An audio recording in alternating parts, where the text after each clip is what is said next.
સુરતમાં એક ડ્રાઈવરે અદાવત રાખી આઈસર ટેમ્પો ફૂંકી માર્યાની ઘટના પ્રકાશમાં આવી છે. સુરતના અંત્રોલી ગામમાં રહેતા અને સારોલીમાં RSD રોડ લાઇન્સ નામનું ટ્રાન્સપોર્ટ ચલાવતા વેપારીએ ડ્રાઈવરને નોકરી ઉપરથી કાઢી મૂકતા ડ્રાઈવરે આ વાતની અદાવત રાખી તેમને અને તેમના દીકરાને જાનથી મારી નાખવાની ધમકી આપી હતી.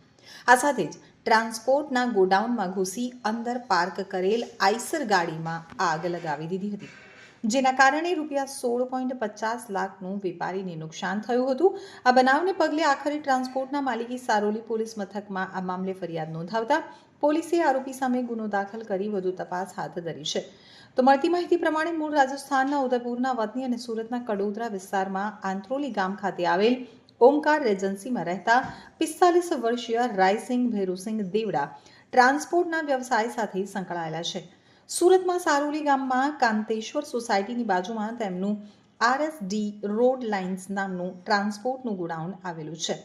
તેઓને તેમની પાસે ડ્રાઇવિંગનું કામ કરતા જ્ઞાનસિંહ પૃથ્વીપાલસિંહ જ્ઞાનસિંહને નોકરીમાંથી છૂટા કર્યા હતા.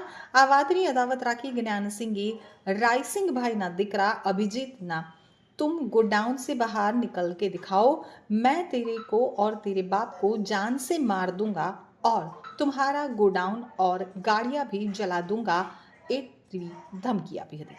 ત્યારબાદ ગતરોજ રાત્રે 2:30 થી 3:15 વાગ્યાના અરસામાં જ્ઞાનસિંહ તેમના ગોડાઉનમાં પ્રવેશ્યો હતો અને RSD રોડ લાઇન્સ ગોડાઉનમાં પાર્ક કરેલી આઈસર ગાડીમાં આગ લગાવી દીધી હતી.